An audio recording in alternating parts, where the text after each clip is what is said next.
So, our topic we are discussing is about photochemistry, and myself, Mrs. Swati Millekar.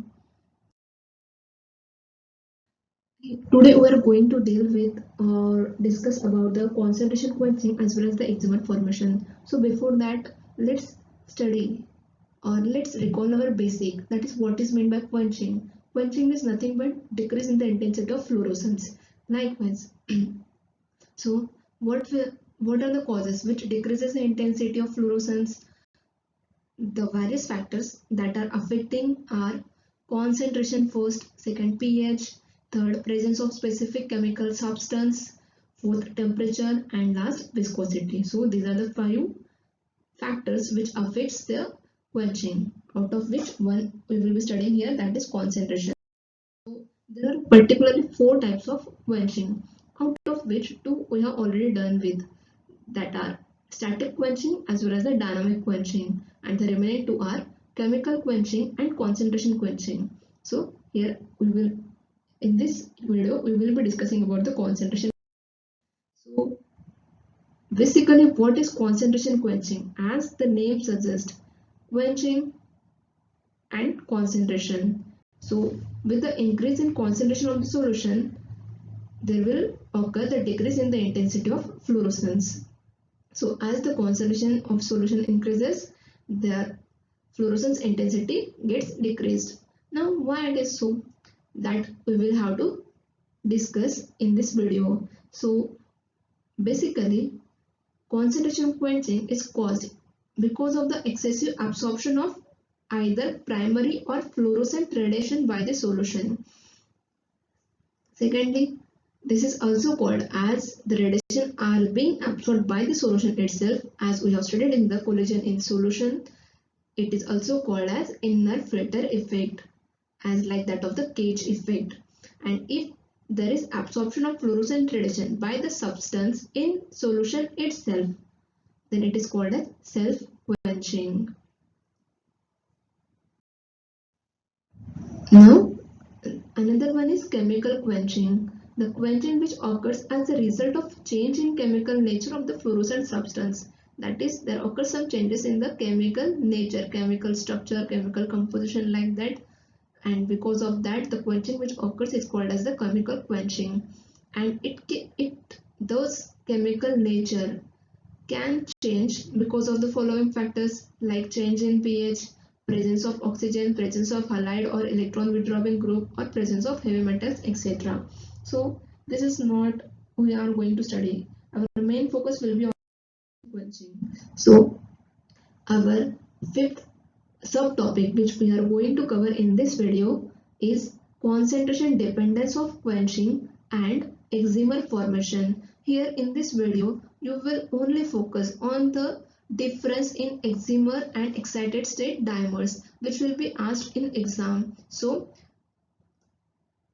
from all the 16 to 20 slides, I am going to start this topic from the excimers and excited state difference. So if we clear our basic with that, then our next topics or next content will be easier to grasp. So what are the distinctive properties of excimer and excited state dimers? So here excimers, just laser pointer, okay. Excimers, it is just see the reaction. What is it?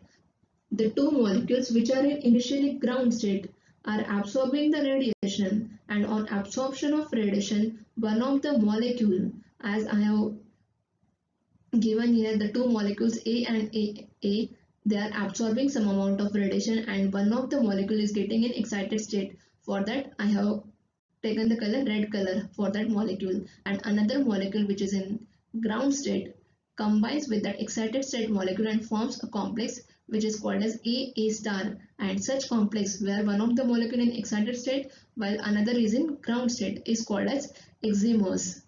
Just remember that this is the dimerization process.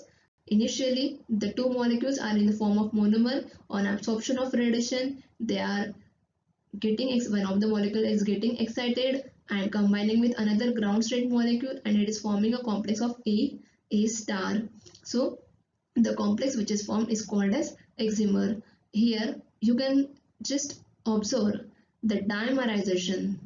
This dimerization is being followed by the act of light absorption. Initially light get absorbed by one of the monomer molecule which gets excited, and it combines with another monomer in ground state and forms this dimer.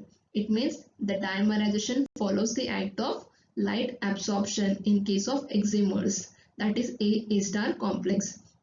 While that of in excited state dimers, which is the two molecules A and A, I have shown here A and A, they initially form the dimer. Here one of the molecules is getting excited. Here initially they are forming the dimer, and it occurs in case of dye solutions. So initially it will form the dimer, and after the formation of dimer it will absorb the photon or energy, and it will form a complex which is a dimer, but all both the two molecules will be in excited state. That is, initially the dimer is formed, the two molecules A and A which are at a larger distance, they will be having an interplanar distance between them, and they will approach at a minimum distance, form a stable bond between them, and this AA will form a dimer, and the dimer formed will absorb the radiation and form a AA star. A bracket close and then star. So because of that I have shown the two molecules in red color, as you can observe.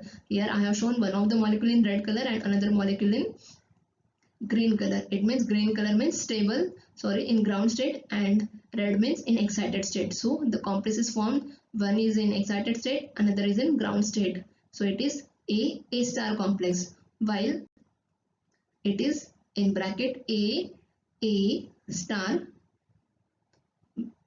Okay, just you can watch here, this is the bracket A and bracket close होने के बाद वहाँ पे star है. So this is the excited state dimer, as you can name it as. It is a dimer, and dimer is an excited state. So here the dimerization, once initially dimer has been formed, and then after that it will, after the dimer form, it is absorbing the radiation and it is quitting in the excited state. It means the dimerization precedes the act of light absorption. So first difference is dimerization follows the act of light absorption, while here dimerization precedes the act of light absorption. So this is the first difference or first property between the which gives the difference between the excimer and excited state dimer. Now the excimers get dissociated in the ground state. If we go on studying its back reaction, then you will follow that this A and A star complex is forming A and A star again, and it may form again A. So both the molecules may come in the ground state, or there may be a possibility that one of the molecule remain excited and another molecule will remain in the ground state. So it will dissociate in the ground state. But the excited state dimers, they remain stable in the ground state at room temperature. Now third is, these are the radiative transitions in case of excimers are weak. It means whatever the fluorescence changes, that decrease in the fluorescence intensity is occurring, those radiative transitions are weak in case of excimers, while what are the decrease in fluorescence intensity is occurring, that are the radiative transitions are strong in case of excited state dimers. We will see that. Then fourth point is, no absorption is observed in case of excimers, because there occurs some structure. Here in this case no absorption is observed, but in case of excited state dimers, the intensity of dimer absorption band increases with concentration. What is the difference? In case of excimers, if it is an excimer, then no absorption is occurring, While if it is the excited state dimer, then intensity of dimer absorption band increases with concentration. Then emission characteristics. So firstly, in case of excimers, a broad structureless band is shifted to about 6000 centimeter inverse to red of monomer fluorescence band. It means broad structureless band. In case of excimers, broad structureless band has been shifted towards about 6000 centimeter inverse, while and the emission concentration, and emission is concentration dependent, that is why we are calling it as concentration quenching. So the emission is dependent on the concentration, while in case of excited state dimers, they give sharp emission on the long wave side of corresponding dimer absorption. They give sharp emission, and in that case it is independent of concentration, excited state dimers. So the examples where excimer formation is observed for planar aromatic hydrocarbons. In case of planar aromatic hydrocarbons like anthracene, and where excited state dimers are being formed in case of dyes, that is it is observed for ionic forms of dyes in solvents of high dielectric constant. So there are particular 6 points to be remembered, because this is the thing which will be asked in exam, and based on this difference you can write your answer in exam, whatever this question or examer or excited state dimer there may be in the exam. So our next slides will be dependent only on this slide. So firstly, what is the difference? Start from the reaction that AA, that is dimerization, is following the act of light absorption, and here the dimerization precedes. After dimerization, light absorption occurs, so that's why dimerization precedes the act of light absorption. So the main difference is A star, and this is bracket close, A bracket close, and then star. So these are dissociated in the ground state. A star complex will get dissociated in the ground state because they will be unstable, while that excited state dimers are stable in the ground state. Then the radiative transitions which are occurring in excimers are weak, which are stronger in case of excited state dimers. No absorption is observed, but here the dimer absorption band increases with concentration. Intensity of dimer absorption band increases with concentration. Then emission characteristics, broad structureless band shifted to about 6000 centimeter inverse, while these give a sharp emission on the long wave side of the corresponding dimer absorption. In this case, the band is shifting towards the monomer side, and here it is shifting towards the dimer absorption side. Then emission is concentration dependent, and here it is independent. Example, planar aromatic hydrocarbons, and here ionic form of dyes in solvents of high dielectric constant. So you can remember point D for dimerization, stability S, then ready to transition, so T, then no absorption, so for that you can write it A, emission, and all this is about. I would like to write something there on slide, so I am taking the pen. So for this you can write it as stability S, then dimerization process. For explaining it, I am writing D. For radiative transition, T.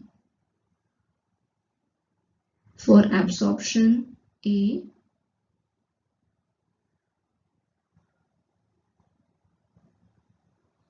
Emission characteristics, E.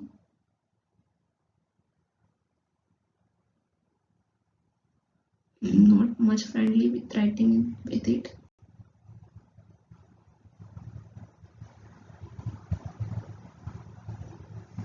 Another is E, is for example.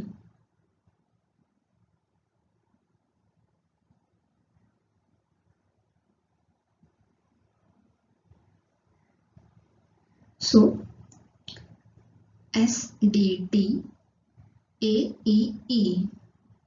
Just remember these 6 letters, SDT AEE, or you can just give it some name like, let me think for it. You can remember the trick.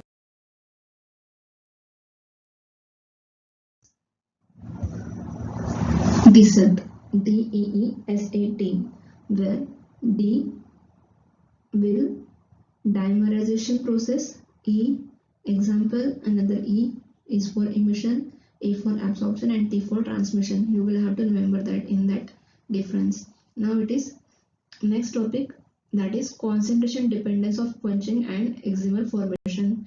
In exam they will ask you about the difference, and from that difference you will have to write your answer. And here as given in book I am just explaining these topics, but I think that is more important than all these 16 slides. That one slide is sufficient for you.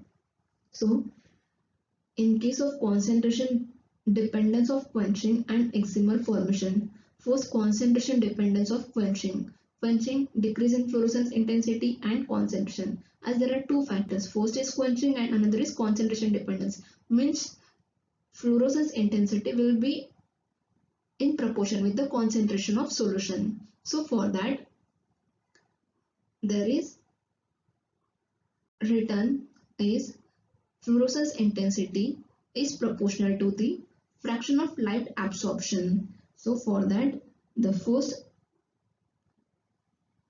equation is fluorescence intensity is directly proportional to the intensity of absorption by, and they have inserted a constant which is called as the quantum yield of fluorescence, you know it, QF.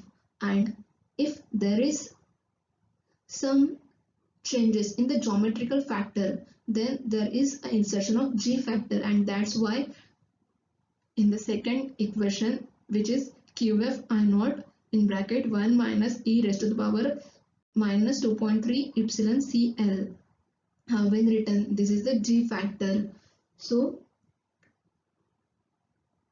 and it is because of the geometrical changes. As just read it.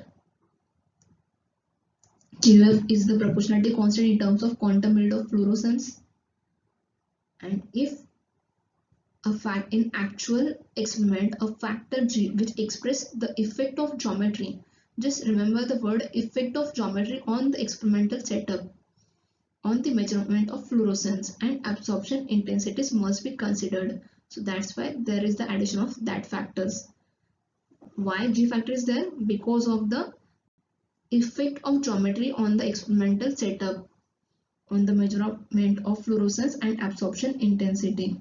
Now, if the solution is dilute, then in that case, fluorescence intensity and concentrations are linearly related, and they can be given by the relation F is equal to QF times, they have just solved the bracket, and it is 2.3 I naught epsilon Cl, where all the terms have their usual meaning.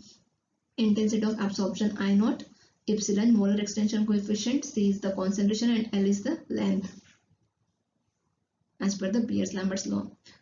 And at high concentrations, the term inside the bracket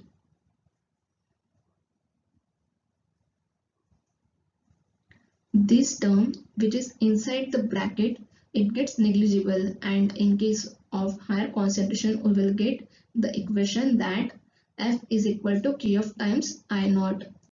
So the fluorescence intensity should remain constant for any further increase in concentration. As already discussed, that as the concentration of solution increases, fluorescence should get quenched. It means there should occur the decrease in intensity of the fluorescence, but theoretically the fluorescence intensity should remain constant after a particular concentration. So for that, when graph has been given here, you can observe the three graphs. First is theoretical curve where the fluorescence intensity will go on increasing along with along with the concentration, and after some time, after a particular concentration, it should remain constant. This is the theoretical factor where this is the fluorescence intensity and this is the concentration, and after initially as the concentration increases, fluorescence intensity is increasing, and after a particular concentration it should remain constant. But because of the geometrical error which may be present during the experimental setup, the fluorescence intensity after a particular concentration goes on decreasing. And third curve explains the quantum yield with respect to that of concentration, where it again goes on decreasing with respect to concentration. Now why it is so? It should remain constant after particular concentration, but it is getting decreased. It is because of the formation of excimers. Excimers means A star. So for many compounds, the intensity starts decreasing after reaching a critical concentration. And even if geometrical effects are avoided in the experimental setup, there is being such decrease in fluorescence intensities have been observed after a particular concentration. So the quantum yield, which is expected to be independent of concentration, starts decreasing at the same concentrations. As you have seen, the concentration are same. So the quantum yield is starting decreasing at this concentration. So the decrease in this decrease is due to quenching of fluorescence by molecules of the same kind and is known as concentration quenching. Means at a particular concentration there will be the same kind of molecules, and that decrease in fluorescence or quantum yield is due to quenching of fluorescence by molecules of the same kind, and it is known as concentration quenching. So this, you can remember this definition is also the decrease in quenching by the same kind of molecules is known as concentration quenching. The decrease in the fluorescence by the same kind of molecules is called as concentration quenching. Now this follows the Stern-Volmer equation, where we have seen the Q, that is the concentration of the quencher, represents the concentration of the fluorocer itself. Sorry, it is the concentration of the fluorocer and not the quencher. So it follows the Stern-Volmer equation, where Q represents the concentration of the fluorocer itself.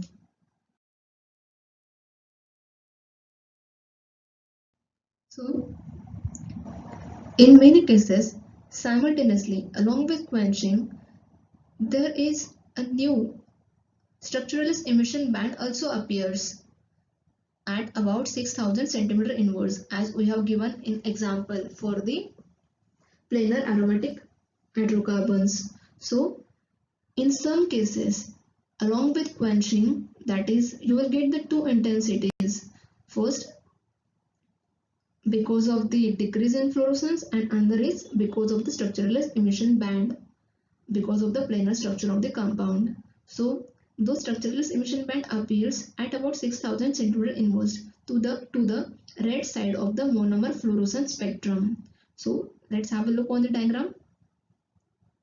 Here this is a planar aromatic hydrocarbon, and these are the initially quenching graphs which are being observed because of the quenching, and this is a structureless emission band.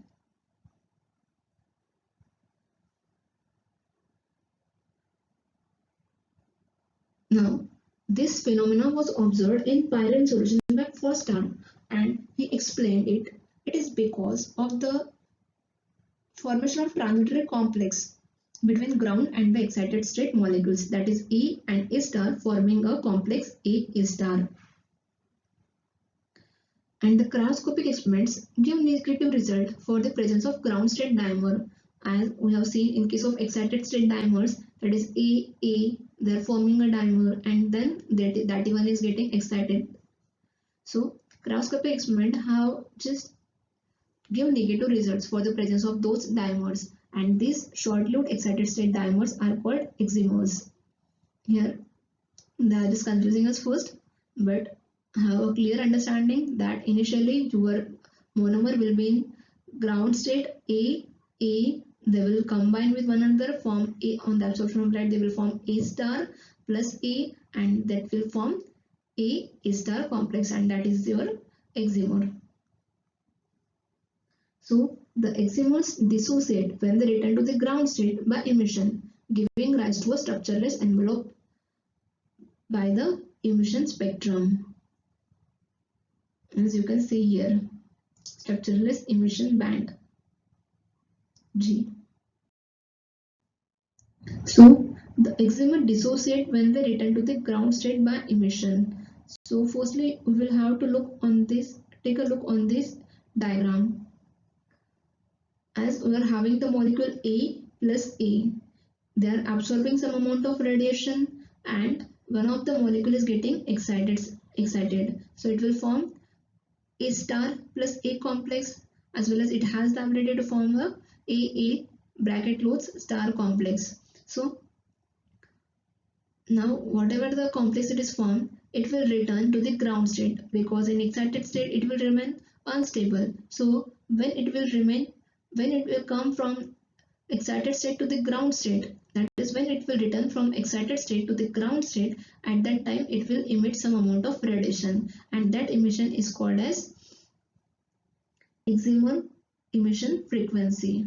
This is the excimer emission frequency. This is because of the excimer. So it is excimer emission frequency. And another one, when your molecule that is coming to the ground state, so it is called as the monomer emission frequency.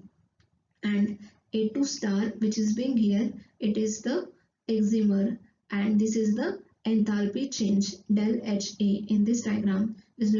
Just you will have to draw the diagram. It is called as potential energy curve diagrams, where you will see the initially on the absorption of light radiation, AA molecule, one of the molecule gets into excited state and form a complex of A star A, or it may dissociate into A star plus A, and it will return to the ground state, and at that time it will emit some amount of radiation. It is called as the monomer emission frequency, and this frequency is called as the excimer emission frequency. Now as they are returning to the ground state, it means ground state potential energy surface must be repulsional. As in figure you can see, the situation is qualitatively illustrated by the potential energy diagrams. Now excimer emission is also observed from planar molecules, as we have taken the example of anthracene. So when the two component molecules are placed in parallel configuration, just remember how should they be placed. Because of the geometrical factor, there may be some changes, and there will be the insertion of G factor. So they should be placed in parallel configuration, and the conditions that are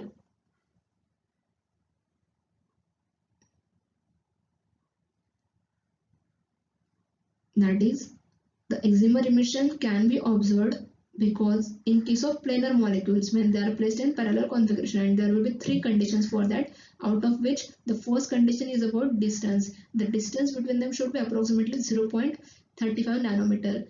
They have given the distance, interplanar distance between the two monomers. Secondly, the concentration should be high enough for interaction to occur within the excited lifetime. If the concentration is high, as we know the lifetime of the excited state is too low, that it will come in the ground state. For that, if concentration is higher, then that ground state monomer can combine with the excited state monomer, and three conditions we have seen here. First one is the distance should be approximately 0.35 nanometer, which is this your interplanar distance between the two monomers, where E and E. And second one is the concentration should be enoughly high that your excited state monomer should combine with the ground state monomer, and if it is possible only if the concentration is too high, because we know the lifetime in excited state is too low. Within that time, the formation of this dimer must occur, which is called as the excimer. And thirdly, the interaction energy between the excited state and normal molecule is attractive such that the excited state enthalpy, that is del H star, should be greater than that of the thermal energy, which is RT. The excimer binding energy is explicable between the two possible configurations. As we are saying, we are just speaking about A star A. There are two possible orientations. One is exciton state, where A star A first molecule may be in excited state, or in second molecule may be in the excited state within the dimer, as you can see. And the another one is charge resonance state, where A plus, A minus, or there will be possibility of A minus and A plus. So this is the excimer binding energy between the two possible configurations can be given by two states, which is the exciton state and the charge resonance state. Exciton state, just remember the star is on another, and just in case of charge resonance, just resonate the charge between the two monomers. And the mixing between the two states creates bound excimer state. Well, in some molecules, the interaction, as we are been discussing about the resonance state and that another state, the interaction can develop into stronger force, and the interplanar distance further reduced to form stable photodimers through covalent bonds. Means there will be the formation of photodimers instead of excimers. And for example, in case of anthracene, it forms a photodimer and no excimer emission has been observed. That is, there is no presence of any structural emission band in case of anthracene. It's because it says there is a formation of photodimer and no excimer emission is being observed in that case. But its derivative, because of the steric hindrance, shows certain changes. In case of 9-methyl anthracene, both the photodimer formation and excimer emission has been observed. And in case of 9,10 diphenyl anthracene, both things, that is formation of photodimer as well as formation of excimer, are not present. Here you can connect the photodimer with that of A in bracket AA bracket equals star complex. So, and the fluorescence which is occurring here is due to the steric hindrance. And these observations have been developed in a table in this way. So where in case of pyrene, excimer formation occurs, photodimer is not formed. In case of naphthalene, excimer is formed, photodimer is not formed. In case of anthracene, excimer is not formed, but photodimer is formed. In case of naphthalene, no excimer formed, but photodimer is being formed. In case of 2-methyl anthracene, no excimer is formed, but photodimer is formed. While in case of 9-methyl anthracene, both the photodimer as well as excimers are being formed, and in case of 9,10 diphenyl anthracene, no excimer and no photodimer have been formed. Just give these two examples. So in some types, a similar type of emission is observed in some crystalline hydrocarbons. So for that, so these are your hydrocarbons, you can name it, and this is their possible orientations, that is planarity, and this is your initial band, and this is your another structureless emission band. This is your earlier band, and this is the another band. This is one band, and this is your another band. So these are the excimer emission from crystalline planar aromatic hydrocarbons and types of crystal lattice. We will get it on next slide. In case of pyrene crystals, it exhibits a broad structureless band in the visible region, very similar to that observed in the concentrated solutions. The crystal lattice of pyrene consists of two overlapping molecules like B1 crystal. These like two pyrene molecules may overlap with one another.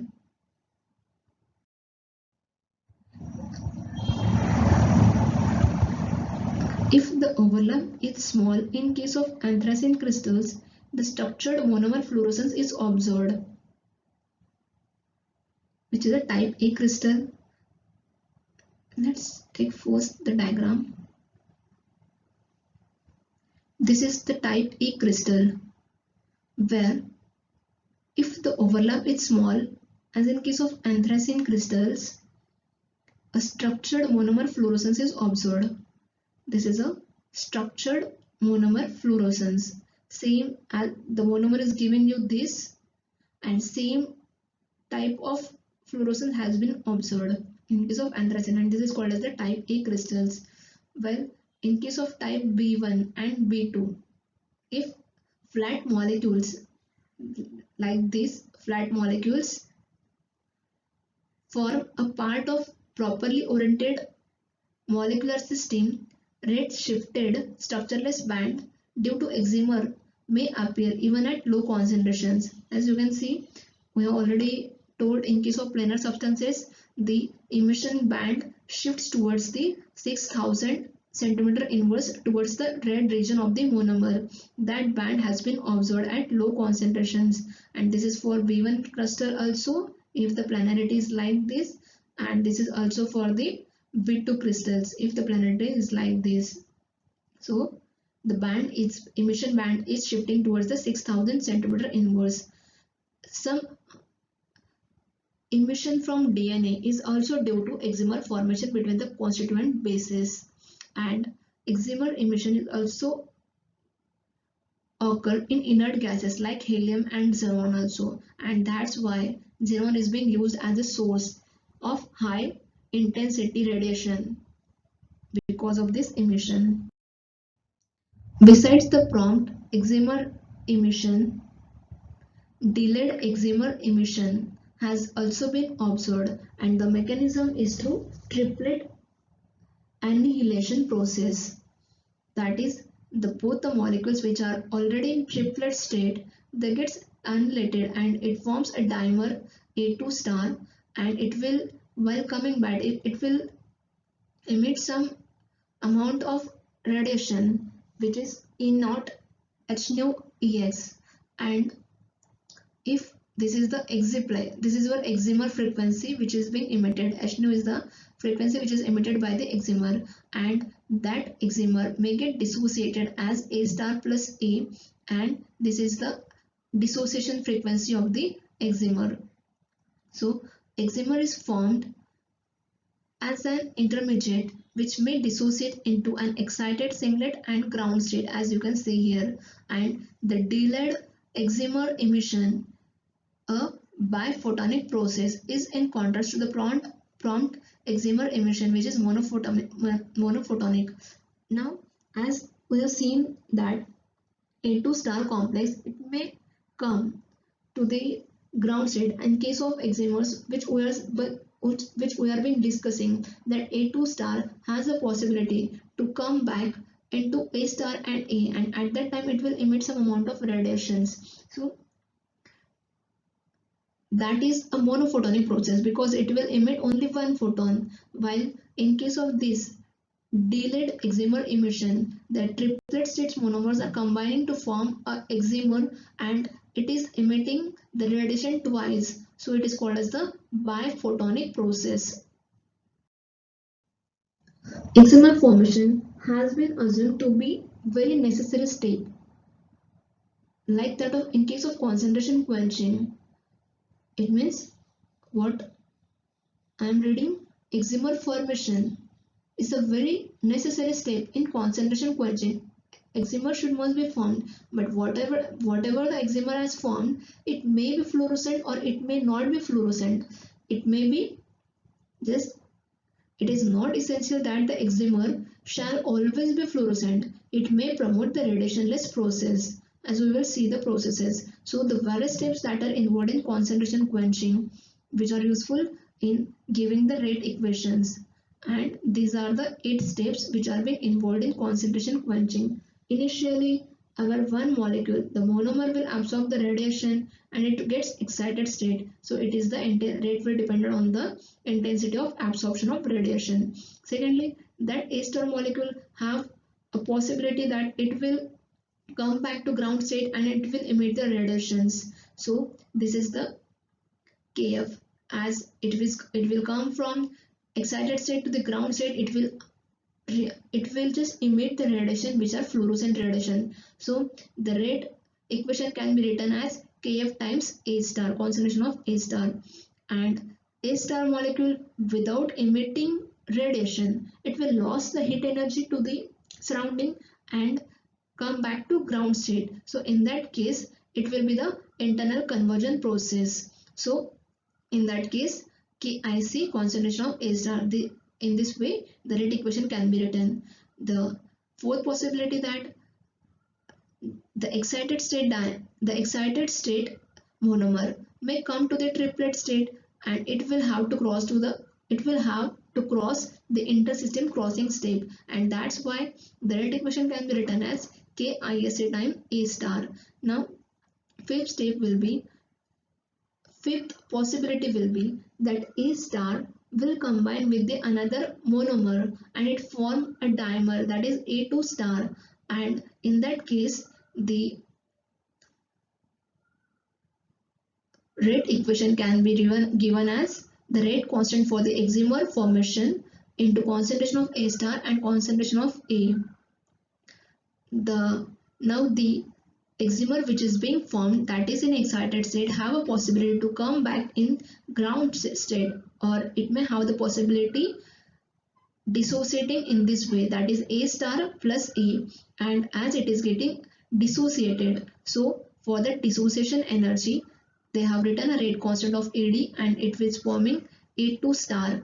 As we know, these are the reactant side, rate constant into concentration of reactant. And then seventh possibility that the A2 star which is being formed has a possibility to come to the ground state and emit the radiations. So this is the fluorescent emission, as it is emitting the fluorescent radiations. So fluorescent emission K A2 star, and it may have the possibility that it may not emit the radiation, and in that case, as it is not emitting the radiation, so it is KAQ A2 star.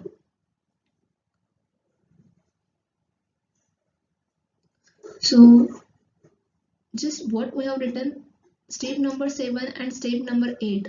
In case of step number 7, we can see the radiations should not must be fluorescent. It may be fluorescent, or it may, step 8, the radiation may not be fluorescent.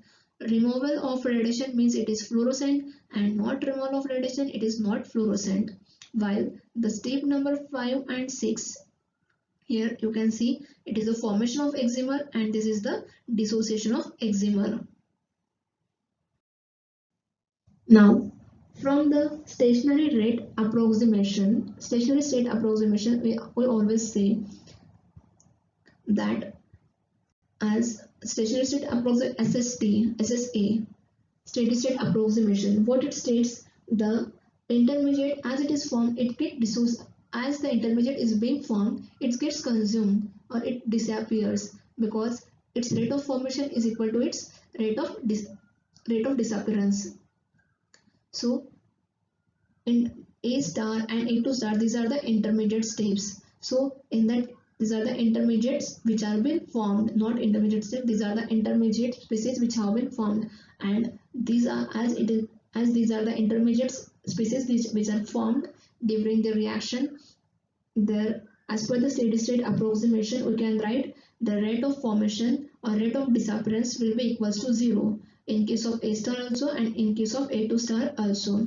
So the expression for the steady state concentration of A star and A2 star can be set up like that way. So we can further define the quantum yield in the absence of quencher, quantum yield in the presence of quencher, and quantum yield for this. Let me read this. Qm naught as quantum efficiencies of the emission from dilute solution. This is Qm naught for dilute solution here. Qm is for concentrated solution and Qe is excimer emission process. Qm naught for dilute solution. Quantum efficiency, we know phi is the quantum efficiency, it is for dilute solution. This is for concentrated solution, and QE, it is for the excimer emission respectively. So as we have during the Stern-Volmer equation, we have written the equation for in the absence of quencher, the quantum efficiency can be given like this. So same here, in case of dilute solution, quantum efficiency can be written in that way, that is Kf divided by Kf plus Kic plus Ksc. These are the internal conversion as well as intersystem crossing states and intensity of fluorescence.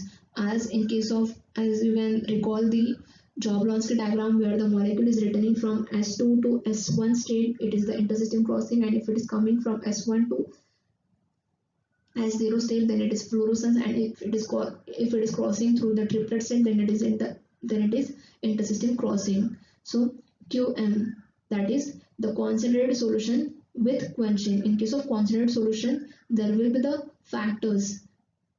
The expression will change like that, A, and there is addition of AB and minus Ex and Ked concentration of A. As I can't go on earlier slide because whatever I have recorded, it will get lost. So you can just recall that we have written for the excited state and dissolution of the excited state. These are the and concentration of A.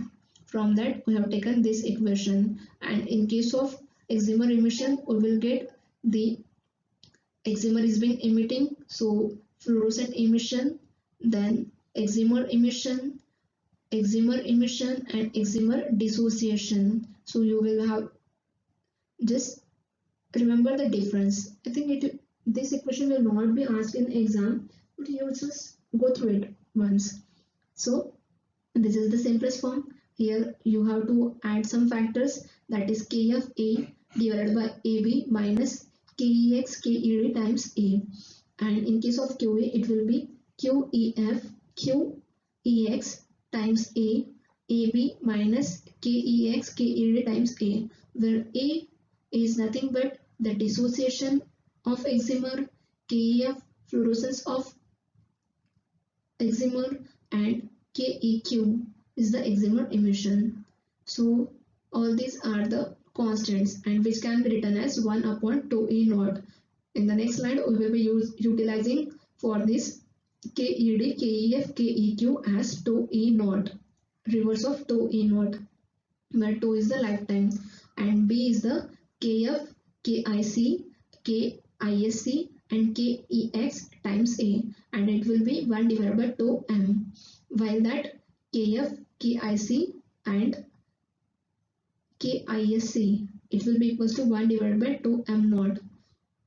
So if we divide Qe by Qm, dividing these two equations and placing the value for A and B, the things which will remain are these: Kef, Kex times A divided by Kf in bracket Ked, Kef and Keq, which will be equals as these all quantities.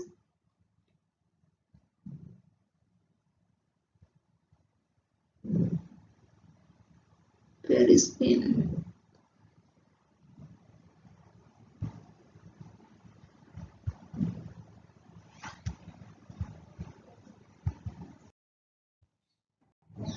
As you can see there, all the quantities are being constant, so that is capital K. They have written their K and times A. So similarly, if you go on dividing the equation as Qm, similarly if you go on dividing the equation Qm not by Qm, then you will get this relation, and in this relation, as we have already seen, the factors 1 divided by Kf, Kic and Kic is nothing but the 2m naught. So Kex times 2m naught they have written, and here this is 1 minus KED, and this factors is nothing but the 2E naught times this value. So just they have simplified the equation in this way, and you can just watch, it is just like to that of the Stern-Volmer equation, 1 plus some constant into the concentration of fluorocer itself. So this is the final expression in the form of Stern-Volmer equation, where tau m naught is the monomer lifetime. Tau m naught is the lifetime of the monomer in dilute solution, while tau E naught is assumed to be excimer lifetime in infinitely dilute solution. Tau E naught is assumed to be the lifetime in infinitely dilute solution, and tau m naught is the monomer lifetime in dilute solution. So for 50% quenching, if the quenching is 50%, that is the concentration of monomer is being 50%, then in that case the expression will be reduced like this: 1 divided by Kex tau m naught in bracket 1 minus Ked. Just you are writing this equation. This equation is getting converted into this form: 1 divided by, if you go on dividing this quantity and concentration of A on one side, you will get 1 divided by Kex tau m naught 1 minus Kd tau E naught. This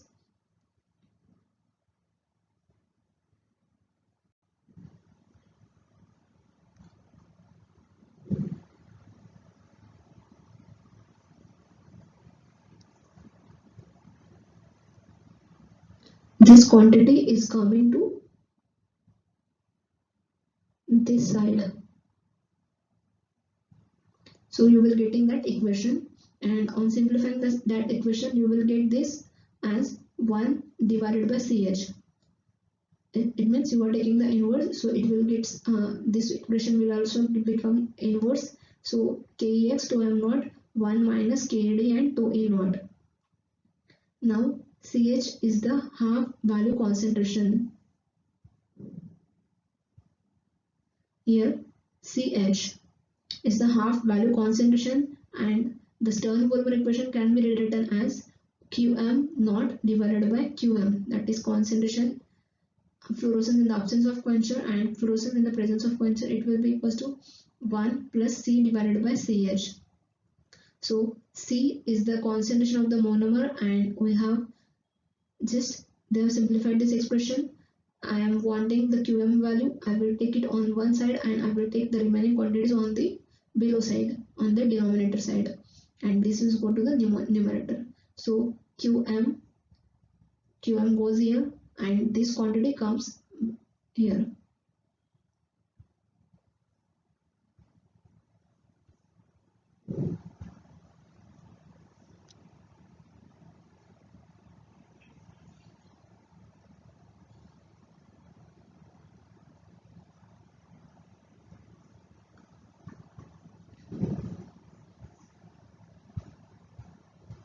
So in this case, your you wanted the value for Qm, so Qm is on one side and Qm naught divided by all this quantity, and similarly as it is for Qm, and in the presence of, in case of concentrated solution and in the case of dilute solutions, how the relation will be related, in how the quantum efficiency is related in concentrated solution with that of the dilute solution is given. Similarly, the quantum efficiency for the excimer in concentrated solution as well as two dilute solutions, this can be given in the similar way. So as QE naught is the quantum efficiency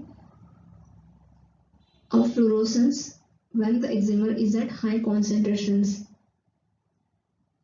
So 1 upon Ch has been found to be viscosity dependent, as we have already seen in first slide. It depends on the viscosity also. Quenching depends on the viscosity also. So 1 upon Ch has been found to be dependent on viscosity, confirming that Kex, that is rate constant for the excimer state, indeed is a diffusion limited. And because of the diffusion controlled kinetics, excimers are not observed in dilute solid solutions. mixed isomers of type AB star have been detected in liquid solutions, means excited state dimers have been found in the liquid solutions. While in many dyes, there occurs the formation of dimers. As we have seen the excited state dimers, they occurs in case of dyes, as we have already seen on the differentiation slide. And sometimes there is some modification of absorption spectra takes place as a function of concentration, but the fluorescence spectra remains unchanged. It means as we are getting some structureless band, or we are not getting the, we may get the bands for photodimers, like that. The absorption spectra is dependent on concentration in case of excited state dimers also, but the fluorescence spectra remains unchanged. Although there occurs the lowering in the intensity of fluorescence, and the exciton interaction, which provides part of binding energy for excimer formation, is also responsible for absorption changes in the ground state stable dimers of dyes. That's why we said in the differentiation slide that the excited state dimers are stable in ground state. So that exciton interaction is responsible for making them stable in the ground state. The concentration quenching constant can be calculated from the Stern-Volmer equation for not very concentrated solution of dyes in which fractional absorption by the monomeric dye solution is high, but it can be calculated for the dilute solutions. Let's have some example. What is coming on slide. The concentration quenching constant can be calculated from the Stern-Volmer equation for not very concentrated dilute solutions. It means for dilute solution we can study it.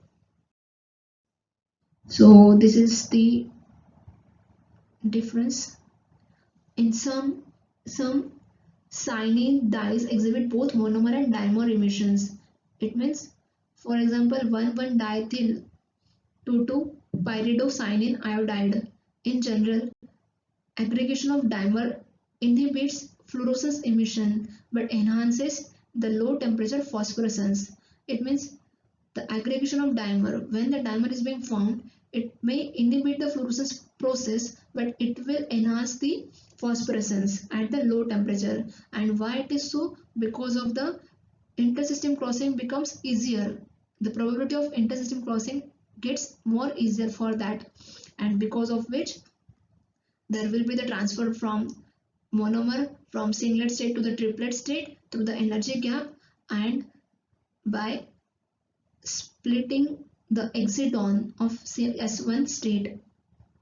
So if there may be possibility that the monomer and dimer emission may exhibit some radiations, and in that case there may be the decrease in the fluorescence intensity, but there will occur the increase in the intensity of phosphorescence, and this increase is due to the intersystem crossing state.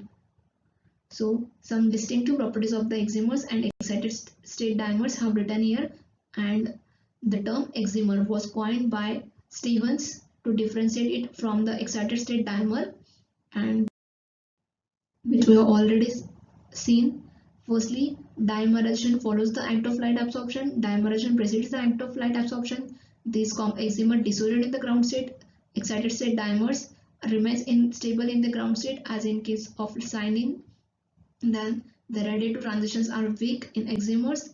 Radiative transitions are strong in excited state dimers. No absorption is being observed. Here the intensity of dimer absorption band increases with concentration. Emission broad structureless band towards the 6000 centimeter inverse to red side of the monomer fluorescence has been formed, while it gives a sharp emission on a long wave side of the corresponding dimer absorption. Emission is concentration dependent, while usually it is independent of concentration. The examples are, it is observed in the planar aromatic hydrocarbons, and it is formed in the dyes in solvents of high dielectric constant. So the thing which we have observed during this concentration quenching is that if you focus This is the fluorescence intensity and this is the concentration of the monomer. In that case, what happens? This is your interplanar distance, and if you if you watch, this is the one molecule. Both the molecules A and these are in the ground state. They are absorbing some amount of energy, getting excited state, and when they are getting excited state, after some time they are coming back to ground state, and at that time if the excimer is emitting radiation, they are coming from some lower energy. The potential energy of the excimer is quite lower, and this is the heat change, that is enthalpy of the excimer formation, the energy which has been lost during the formation of excimer, because of which it will emit some low amount of radiations, and that's why you can observe here the fluorescence intensity for the excimer is lower, while which is higher in case of monomer, and this decrease in fluorescence intensity is nothing but this decrease in fluorescence intensity, this much is the difference here, is nothing but quenching, that is quenching of fluorescence. And so lastly, we will conclude our talk with the quote from Brahma Kumari Sister Shivani: life is not a competition. Everyone here is on their journey. So focus on hard work, study well, do well, and get the best. Thank you.